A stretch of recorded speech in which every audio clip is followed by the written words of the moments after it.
Hello guys, आज हम लोग कुछ न्यू चैप्टर पढ़ने वाले हैं। आज का चैप्टर है टैरिफ्स। ठीक है, तो इंटरनेशनल इकोनॉमिक्स मैंने स्टार्ट किया है, जो कि बहुत ज़्यादा ही इम्पॉर्टेंट है आपके एमए के एग्जामिनेशन के लिए। साथ ही अगर आप यूजीसी नेट इकोनॉमिक्स की प्रिपरेशन करें तो उसके लिए और भी इम्पॉर्टेंट है।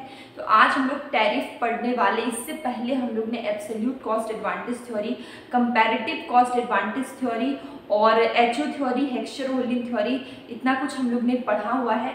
अभी हम लोग न्यू स्टार्ट कर रहे हैं टैरिफ, जो कि बहुत ही इंपॉर्टेंट चैप्टर है। ठीक है, और अगर आप इस चैनल में नए हैं तो सब्सक्राइब कर सकते हैं और बेल आइकन को ज़रूर प्रेस करिए। इससे क्या होगा, आने वाले सभी वीडियोस की नोटिफिकेशन आपको मिल जाएगी और कोई भी वीडियो आपकी मिस नहीं होगी। तो अभी हम लोग करेंगे टैरिफ। देखिए टैरिफ क्या है, सबसे पहले हम लोग ये जान लेते हैं कि व्हाट इज टैरिफ। ठीक है, तो टैरिफ और custom duty is a financial charge in the form of tax imposed on import goods. ठीक है, तो देखिए इंपोर्ट गुड्स, जो भी गुड्स इंपोर्ट करते हैं तो उसमें कोई फाइनेंशियल चार्ज लगता है, उसको हम लोग टैरिफ बोलते हैं। ठीक है, टैरिफ को कस्टम ड्यूटी बोलते हैं। टैरिफ बोलिए या कस्टम ड्यूटी, ये क्या एक फाइनेंशियल चार्ज है in the form of a tax imposed. ठीक है, किसके फॉर्म में, टैक्स के फॉर्म में है। ठीक है, और किस पे लगता है, इंपोर्ट गुड्स पे लगता है या एक्सपोर्ट गुड्स पे लगता है। ठीक है, तो जो भी हम लोग गुड्स दूसरे कंट्री से अपने कंट्री में इंपोर्ट करते हैं या फिर हम लोग अपने कोई भी गुड्स जो हमारे कंट्री में बना हुआ है उसे किसी दूसरे कंट्री में एक्सपोर्ट करते हैं, उन सारी कमोडिटीज़ पे कुछ ना कुछ फाइनेंशियल चार्ज लगता है या फिर बोल सकते हैं टैक्स इम्पोज्ड होता है। उसको हम लोग क्या बोलते हैं, टैरिफ बोलते हैं। बहुत इजी और सिंपल वे में मैंने बताया कि टैरिफ इज नथिंग, कुछ भी नहीं, बहुत सिंपल है।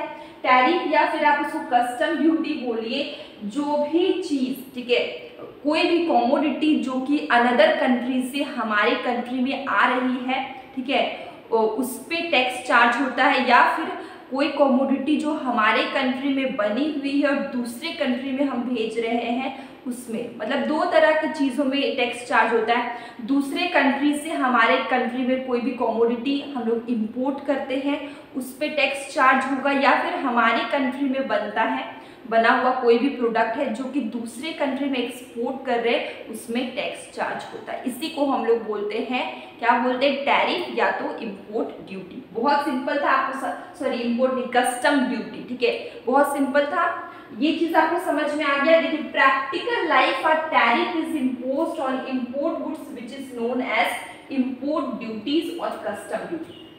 यहाँ पे लिखा हुआ है कि प्रैक्टिकल लाइफ में टैरिफ इम्पोज्ड होता है इंपोर्ट गुड्स में। ठीक है, इंपोर्ट गुड्स मतलब कि कोई भी गुड्स जो अनदर कंट्री से हमारे कंट्री में आती है, ठीक है, उसमें क्या लगता है, टैरिफ लगता है। मतलब कि कोई फाइनेंशियल चार्ज होगा, टैक्स इम्पोज्ड होगा। ठीक है, which is known as import duties, जिसको हम लोग इंपोर्ट ड्यूटीज और कस्टम ड्यूटी बोलते हैं। तो बहुत सिंपल डेफिनेशन था, डेफिनेशन में कोई भी प्रॉब्लम नहीं होगी।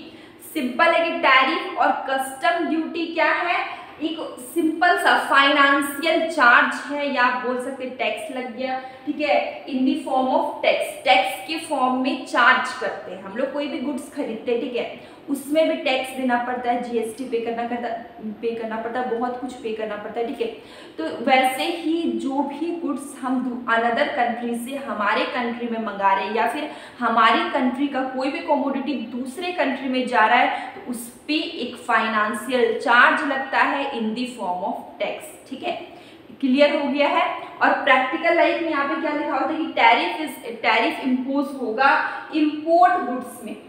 मतलब कि अनदर कंट्री से कोई भी गुड हमारे कंट्री में आती है, उस पर एक फाइनेंशियल चार्ज लगता है in the form of tax. ठीक है, और इसको हम लोग इंपोर्ट ड्यूटीज और कस्टम ड्यूटी बोलते हैं। अब इसके बाद है there are mainly two purpose of imposing tariff by the government. तो दो पर्पस है टैरिफ ये इम्पोज करने का। ठीक है, जो गवर्नमेंट इम्पोज करती, दो पर्पस है। फर्स्ट इज कलेक्ट रेवेन्यू, जो भी टैरिफ लगता है इंपोर्ट गुड्स पे लगता है, एक्सपोर्ट गुड्स पे लगता है। इससे क्या होता है, रेवेन्यू कलेक्ट होता है, इससे क्या होता है, गवर्नमेंट का इनकम जनरेट होता है। ठीक है, तो बहुत माइंड पे क्लियर रखिएगा कि जो भी टैक्स इम्पोज हो रहा है, जिसको हम लोग यहाँ पे टैरिफ बोल रहे हैं, ये गवर्नमेंट का एक सोर्स ऑफ इनकम है, गवर्नमेंट का रेवेन्यू कलेक्ट होता है। ठीक है, second is to protect their domestic industries from the competition of import. तो हम लोग क्या करते हैं, अपने डोमेस्टिक जो गवर्नमेंट होती है वो अपने डोमेस्टिक इंडस्ट्रीज को प्रोटेक्ट करती है, डोमेस्टिक इंडस्ट्रीज को क्या करती है, प्रोटेक्ट करती है जो भी कंपटीशन ऑफ इंपोर्ट के जो कंपटीशन होते हैं उससे अपने डोमेस्टिक कंट्रीज को हम लोग क्या करते हैं, प्रोटेक्ट करते हैं। तो दो ही इसका मैंने यहाँ पे मेन पर्पस लिखा है, एक तो रेवेन्यू कलेक्ट करना, मतलब गवर्नमेंट का एक बहुत अच्छा सोर्स ऑफ इनकम हो जाएगा।